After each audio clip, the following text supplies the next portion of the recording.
If you're not willing to do the hard work, to shirk the corporate donors in service of everyday people, then how can you call yourself a representative? I will fight for peace and against endless war, for our collective humanity and against our collective demise, even when my persistence bought, and yes, I said bought, my successor the seat with a whole lot of Republican money. Not going away quietly, Representative Cori Bush will soon be leaving Congress after losing in a heavily, really record, funded Democratic primary to Wesley Bell. Now she's reflecting on her time in office, and in an interview with Politico, she had some choice words for the Democratic Party. And I want to get into the details of that, Cenk, but what do you make your initial reaction to her candor? I mean, that doesn't surprise me, but what she's saying in particular now. Yeah, so I think that as we go through what she said, you'll see that it's a little conflicted. And so hence I agree with some of it really strongly, and I'm really glad she said some of the things that she said. On the other stuff that leads in my opinion, the wrong direction, I go, did we really learn the right lessons? And so, and I talked to Cori after she lost, and I'll give you that perspective too. So let's tell folks all what she said, and then I'll come back and analyze what I thought was right and wrong. Okay, so she was asked about the massive amount of money that was spent against her during the primary, particularly by AIPAC, pro-Israel group that targeted progressives across the country. Politico asked, AIPAC spent at least $8 million to defeat you. Do you wish Democratic leaders had done more to keep the group out of primaries this year or lend you more support? Representative Bush, absolutely. She went on to say this, though. At this point, yes, and looking forward, Democratic leadership has to do something. Democratic leadership must make the decision that this corporate money should not be able to be used in Democratic primaries, because that was the deciding factor in this race. Democrats have to ban corporate PAC donations, specifically, have to speak up and push to ban the super PAC spending in our Democratic primaries. That is the only way that this does not happen again, because I wasn't unseated because I didn't take care of my community.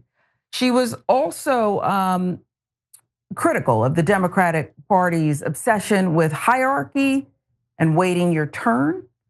Politico says, what's something you wish you had known going into the job? Bush says, I think that understanding how seniority plays so much of a role in who gets what committee assignments, what bills are brought to the floor, just in so many different areas. How seniority plays such a major role. We have great people in the Congress who just sometimes in my conversations, I hear this disillusionment. And some of it is because people are waiting their turn. They have great ideas and they're really remarkable in the work that they're doing.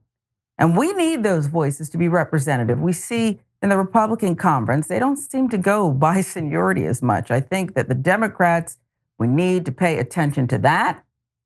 And finally asked if she has any regrets about her time in Congress, Bush said this: I don't really operate in regret, but I will say I wish that I could have pushed harder as it relates to our ceasefire now resolution and done more to save lives.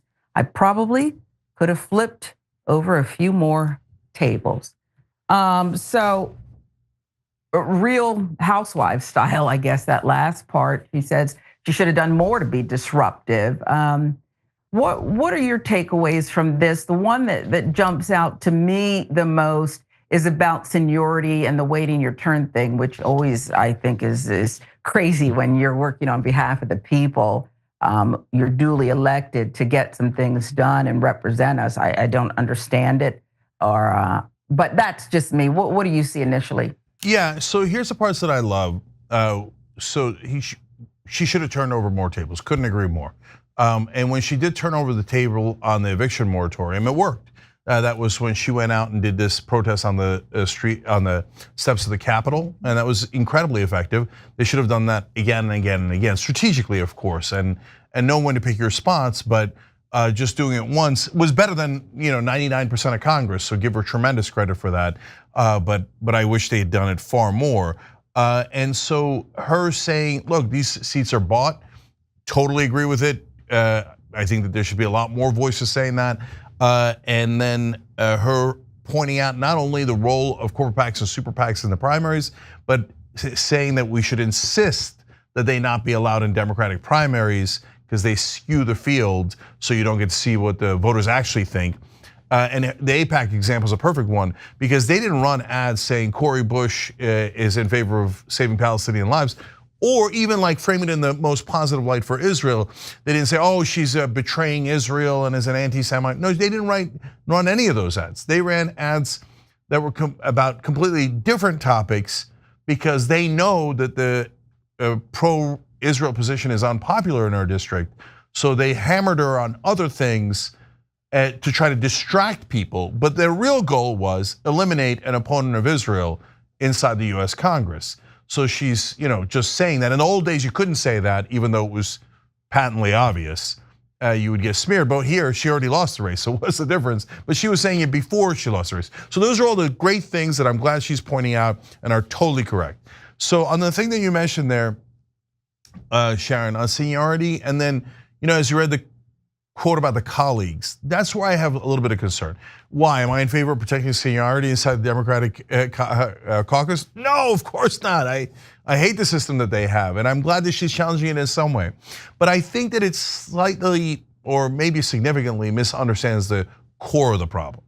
Like, I don't mind addressing seniority, and I like that AOC ran for the Oversight Committee. I like that Raskin won on running for the Judiciary Committee, and those are younger folks way better at making our case than some of the 70, 80-year-old Democrats. But the reason why the more senior people are in charge is not because of like House rules or Senate rules or politeness or this or that, or how they just love process. No, it's because the older members are more corrupt, and they've taken, combined billions and billions of dollars from corporate PACs, and they serve those corporate PACs as the heads of those committees. You can't put someone who is a Just Democrat who doesn't take corporate PAC money as a head of a committee, because they won't serve the corporation that committee is regulating. So that's the real problem. But even at this late date, even after she lost, she's saying positive things about her colleagues because she's saying, oh, we were misunderstood and we actually worked well with our colleagues. I know, but that's the problem. You shouldn't have worked well with your colleagues. You should have turned over way more tables. Your colleagues are corrupt. And if you guys had done an organized, campaign around that brought the right amount of spotlight to it, you would have been folk heroes. And so I know it's hard for them to see that. I know it's super hard to execute. I know I'm asking a lot, but that was the original idea behind Justice Democrats. And if they had done that, none of them would have lost. It would have been much more painful though. It would have been a harder process. I totally acknowledge that. You would have had all of mainstream attack you. You would have had every kind of media attack you, right?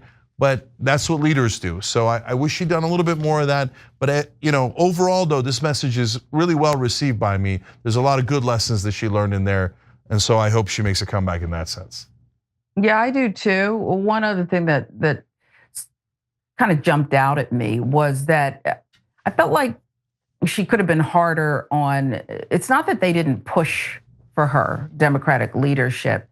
There's been enough written, and I buy into it, that they too wanted her out of there, okay? I didn't see, Hakeem Jeffries and people campaigning for her. It was as if they did more than just look the other way. Am I wrong to think that maybe she could have blasted him one more time, called him out one more time on her way out? Yeah, no, 100%.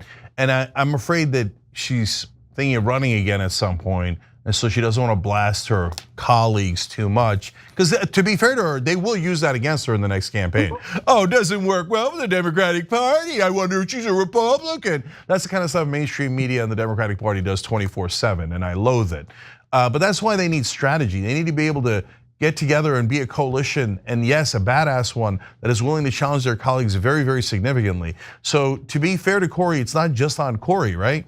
Did all the Just Democrats coalesce and have a real strategy inside the Progressive Caucus? No. Did Raskin, Porter, and other good people inside Congress rally around them and back what they were doing and create leverage so they could have the same kind of leverage that Manchin and Sinema did in the negotiations? No. They left Cori, Jamal Bowman, and the others out on their own to vote no on a bad bill they were right about. If they had all joined together, they would, especially in the beginning, they would have had enough leverage to make a difference and maybe get us paid family leave or higher minimum wage.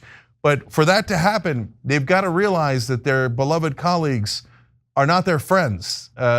Those are the guys who are constantly attacking them behind the scenes and trying to make sure that they lose.